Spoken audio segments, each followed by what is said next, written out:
हमने definition of differentiability of function of two variable देखा था।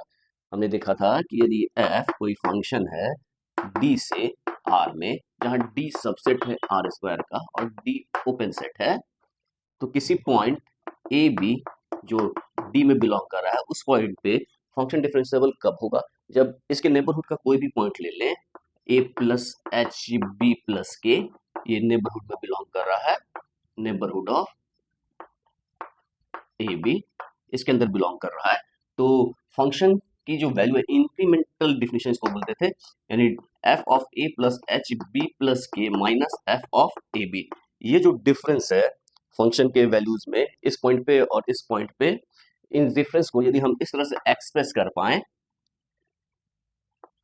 H F of X A B plus K F of Y A B plus h epsilon 1 plus k epsilon 2, where epsilon 1 epsilon 2 tends to 0 0 as hk tends to 0 0। ये definition हमने पढ़ा था differentiability का कि इस point पे function differentiable कब होगा, जब फंक्शन की वैल्यू इस पॉइंट पे और इस पॉइंट पे इसके जो डिफरेंस को यदि हम इस तरह से एक्सप्रेस कर पाए, जहां पर epsilon 1 epsilon 2 hk का फंक्शन है और वो epsilon 1 epsilon 2 tends to 0 0 as hk tends to 0 0, इस यदि हम ऐसे हम इंक्रीमेंट को डिफाइन कर सकें, df को, चेंज इन f को इस फॉर्म में, तब हम बोलेंगे कि फंक्शन उस पॉइंट पे डिफरेंशिएबल है।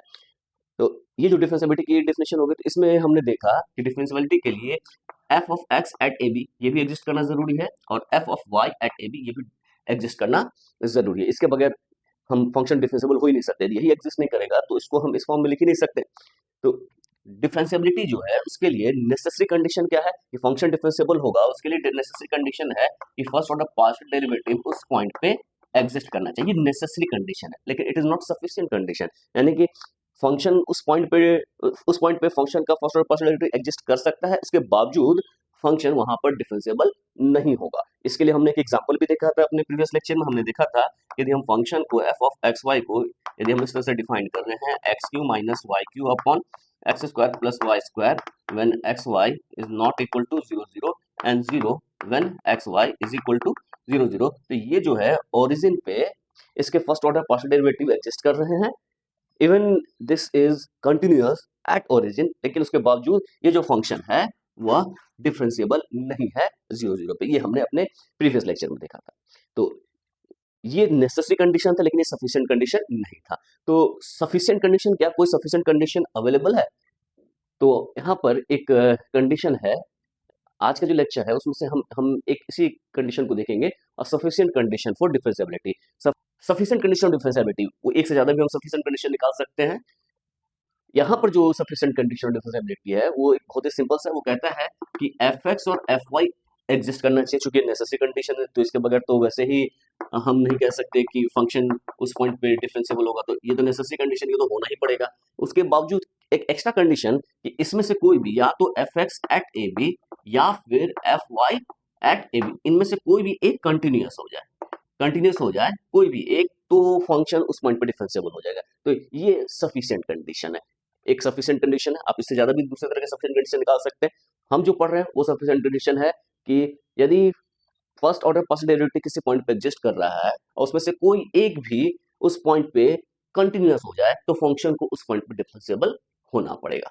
तो थोड़ा सा इसके प्रूफ के आने से पहले इस थ्योरम को थोड़ा एसेस करते हैं। तो इसके दो पार्ट हैं, P इम्प्लाइज Q, दो पार्ट है P इम्प्लाइज Q। P क्या कहता है कि fx fy एग्जिस्ट करना चाहिए, एग्जिस्ट एट ए बी, और दूसरा कंडीशन है कि fx और fy is continuous at a b. यदि ये दो कंडीशन ट्रू होगा तो ये क्या इंप्लाई करेगा, f is differentiable at a b, ऐसा होगा। तो P इम्प्लाइज Q बहुत ही सिंपल सा है। और इसका जो कॉन्ट्रापोजिटिव है, इसका कॉन्ट्रापोजिटिव है कि not Q implies not P। Not Q implies not P कहने का मतलब है कि यदि f is not differentiable at a b, then इसमें से कोई एक तो गड़बड़ होने वाला है, कंफर्म गड़बड़ होने वाला है। तो एक क्वेश्चन करते हैं इसके ऊपर, इसके थ्योरम पे प्रूफ आने से पहले एक छोटा सा क्वेश्चन करते हैं। हमारे पास एक क्वेश्चन दिया हुआ है, f of x y is equal to mod of under root mod of x y. X y हमने मॉड ले लिया क्योंकि अंडर रूट मॉडुलस पर ही डिफाइंड होगा, मतलब नॉट नेगेटिव पे तो ये रियल नहीं रहेगा, कॉम्प्लेक्स हो जाएगा। तो mod of f of x y equal to under root mod of x y. तो ये हर एक एक्स वाई के लिए ये सेटिस्फाई कर रहा है, मतलब ये डिफाइंड है, इसका डोमेन आर स्क्वायर से आर स्क्वायर हो जाएगा, आर स्क्वायर से आर हो जाएगा। तो ये जो फंक्शन है, इस फंक्शन को हम देखना चाहते हैं कि ये ओरिजिन पे डिफरेंशिएबल है या नहीं है। Show that f is not differentiable at origin, ये origin पे डिफरेंशिएबल नहीं है। तो ये एक छोटा सा क्वेश्चन है, इसको देखते हैं और इससे हम रिलेट करते हैं। इसको फिर दूसरे क्वेश्चन में भी हम इसको डिफाइन कर सकते हैं। यहाँ पर इसको ये भी कह सकते हैं कि f x f y are not continuous at origin, हमें ये भी शो करना है। तो ये शो करें चाहे ये शो करें, इनफैक्ट एक ही चीजें होंगी, अभी हम देखते हैं। तो हमें शो करना है कि f is not differentiable at 0 0। यदि f डिफरेंशिएबल नहीं है 0 0 पे, इसको हमको जब चेक करेंगे तो सबसे पहला स्टेप क्या है, तो हमने देखा कि नेसेसरी कंडीशन फॉर डिफरेंशिएबिलिटी क्या है कि फर्स्ट ऑर्डर पार्शियल डेरिवेटिव उस पॉइंट पे एग्जिस्ट करना चाहिए। यानी कि हमें सबसे पहले चेक करना है fx 0 0 और fy 0 0 एग्जिस्ट कर रहा है कि नहीं। यदि एग्जिस्ट कर रहा है तो डिफरेंशिएबिलिटी की बात होगी, इसमें से कोई एक भी एग्जिस्ट नहीं करेगा, इसका मतलब फंक्शन उस पॉइंट पे डिफरेंशिएबल नहीं है। तो पहला स्टेप हमारा यही होता है। तो इसे हम चेक करते हैं कि f of x y continuity, तो सबसे पहले कंटिन्यूटी चेक करें तो कंटिन्यूस तो है ही, साफ ही नजर आ रहा है। हम अब नेक्स्ट था कि हमें इसको देखना था कि ये difference first order partial derivative exist कर रहा है कि नहीं। तो first order partial derivative existence के लिए हम सबसे पहले चेक करते हैं एफ ऑफ एक्स 0 0 ये एग्जिस्ट कर रहा है कि नहीं। तो ये limit h tends to 0 f 0 plus h 0 f 0 0 upon h। यदि ये लिमिट एग्जिस्ट करेगा तो हम कहेंगे इसकी वैल्यू ये है, तो हम इस लिमिट को निकालते हैं। यदि लिमिट एग्जिस्ट कर रहा है तो ये वैल्यू हो जाएगी। तो ये वैल्यू क्या हो जाएगी, this is limit h tends to 0 f of h 0 minus f of 0 0 upon h।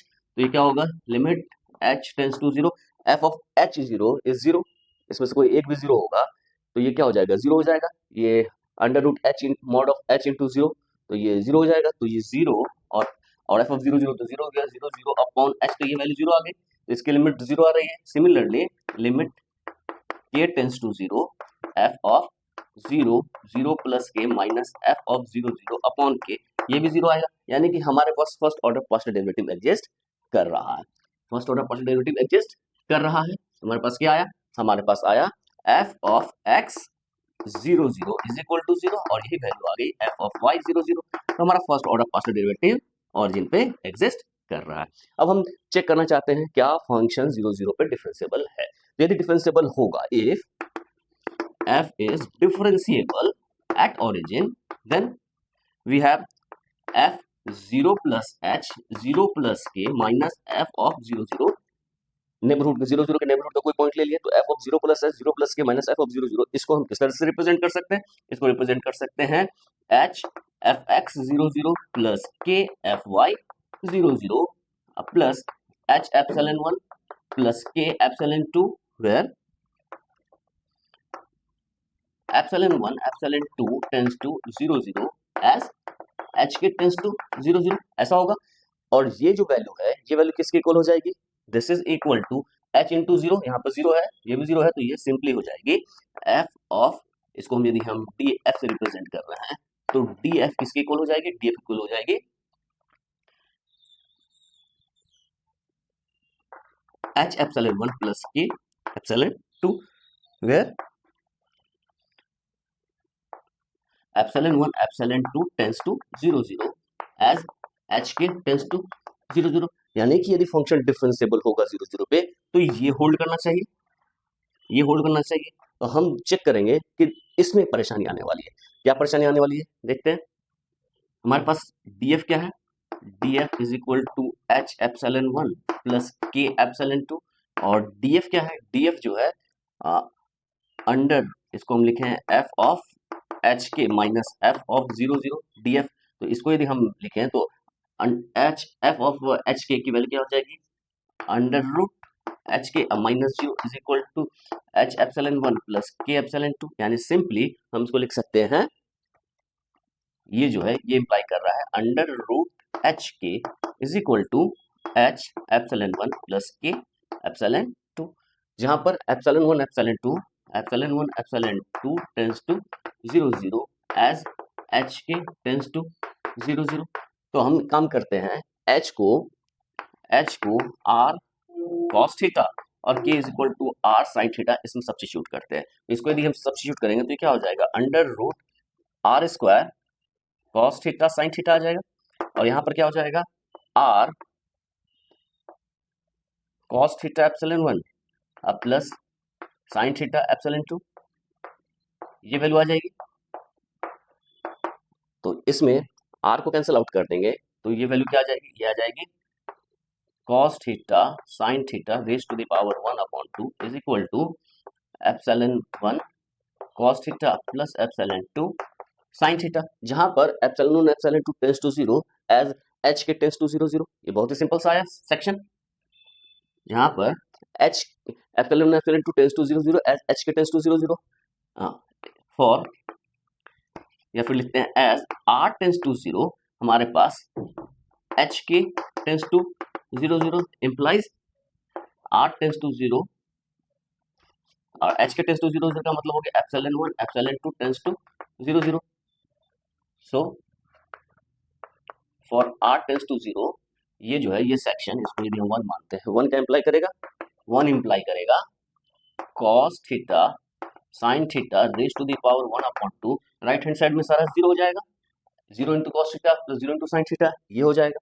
तो ये जो सेक्शन आया cos theta sin theta raise to the power 1/2 is equal to 0, ये आर्बिट्रेरी थीटा के लिए तो ट्रू नहीं होगा, r तो 0 जा रहा है, थीटा तो 0 नहीं जा रहा है, तो ये आर्बिट्रेरी थीटा के लिए तो ये 0 नहीं होगा। जब आर्बिट्रेरी थीटा के लिए जब 0 नहीं होगा, इसका मतलब है कि हमारा ये इनक्वालिटी होल्ड नहीं कर रहा है, ये इक्वालिटी होल्ड नहीं कर रहा है आर्बिट्रेरी थीटा के लिए। इसका मतलब है कि हमारा जो फंक्शन है वो 0 0 पे डिफरेंशिएबल नहीं है। तो हमने क्या शो कर दिया कि under root mod of x y is not differentiable at 0 0, which is not true. यहाँ पर क्या लिख सकते हैं, which is not true for arbitrary theta के लिए ट्रू नहीं है, hence function is not differentiable at 0 0। तो हमने प्रूव कर दिया कि ये फंक्शन डिफरेंशिएबल नहीं। तो हमारा प्रॉब्लम क्या आया, हमारा प्रॉब्लम ये आया, ये थ्योरम क्या कहता है कि डिफरेंशिएबिलिटी के लिए कंडीशन क्या है कि fx fy एग्जिस्ट हो, उसमें से कोई एक भी कंटिन्यूअस हो जाए, या तो fx कंटिन्यूअस है या fy कंटिन्यूअस हो जाए, तो फंक्शन उस पॉइंट पर डिफरेंशिएबल हो जाएगा। तो यहाँ पर हमने देखा कि ओरिजिन पे fx और fy दोनों एग्जिस्ट कर रहा है, लेकिन फंक्शन डिफरेंशिएबल नहीं है, ठीक है। तो यदि fx और fy दोनों में से कोई एक भी कंटिन्यूअस हो जाता है ओरिजिन पे, तो फंक्शन को डिफरेंशिएबल हो जाना पड़ता, लेकिन चूंकि फंक्शन डिफरेंशिएबल नहीं है तो उसमें से ना ही ये ना ही वो दोनों में से कोई भी एग्जिस्ट नहीं करेगा। तो हम इससे डायरेक्ट कह सकते हैं कि फंक्शन जो है पार्शियल डेरिवेटिव ओरिजिन पे जो है एग्जिस्ट तो कर रहा है, लेकिन वो कंटिन्यूअस नहीं है। और सेक्शन है जो इसके ऊपर बेस्ड है और इम्पोर्टेंट है, वह है कि ये जो कंडीशन है वो आपका सफिशिएंट कंडीशन है, नेसेसरी कंडीशन नहीं है। Sufficient condition in the sense कि first order partial derivative exist कर रहा है, लेकिन ये कंटिन्यूअस नहीं हो, इसके बावजूद ये फंक्शन डिफरेंशिएबल हो सकता है। First order partial derivative exist कर रहा है और दोनों का दोनों कंटिन्यूअस नहीं, यदि एक कंटिन्यूअस होगा तो डिफरेंशिएबल हो जाएगा इस तरह से, लेकिन दोनों का दोनों fx और fy दोनों जो है वो इस पॉइंट ab पे वो कंटिन्यूअस नहीं है, उसके बावजूद फंक्शन उस पॉइंट पे डिफरेंशिएबल हो सकता है। उसके लिए एग्जांपल देखते हैं। तो एक एग्जांपल ले रहे हैं हम, f of x y is equal to, ये हम ले रहे हैं x square sine 1/x plus y square sine 1/y, जहां पर x भी नॉट इक्वल टू 0, y भी नॉट इक्वल टू 0। अब यहाँ पर है एक्स स्क्वायर साइन 1/x कर रहे हैं, जहां पर x नॉट इक्वल टू 0 लेकिन y इज इक्वल टू 0 आ जा रहा है, और लिख रहे हैं वाई स्क्वायर साइन 1/y, कब, जब x 0 हो लेकिन y नॉट इक्वल टू 0, और इसको 0 कर देते हैं जब x भी 0 हो और y भी 0 ओरिजिन पे। तो ये जो फंक्शन है, दिस फंक्शन यहाँ पर fx 0 0 fy 0 0 एग्जिस्ट करेगा, बट ये जो एग्जिस्ट करने के बाद जो आया quantity, but are not continuous at origin, ये ओरिजिन पे कंटिन्यूअस नहीं रहेगा। इसके बावजूद even though f is differentiable at 0 0। तो ये एग्जांपल ये बताता है कि ये जो कंडीशन है वो sufficient condition, necessary sufficient condition नहीं है। तो अब हम आते हैं, इसको बहुत आसानी से चेक कर सकते हैं। हम आते हैं अब इस थ्योरम के प्रूफ के ऊपर।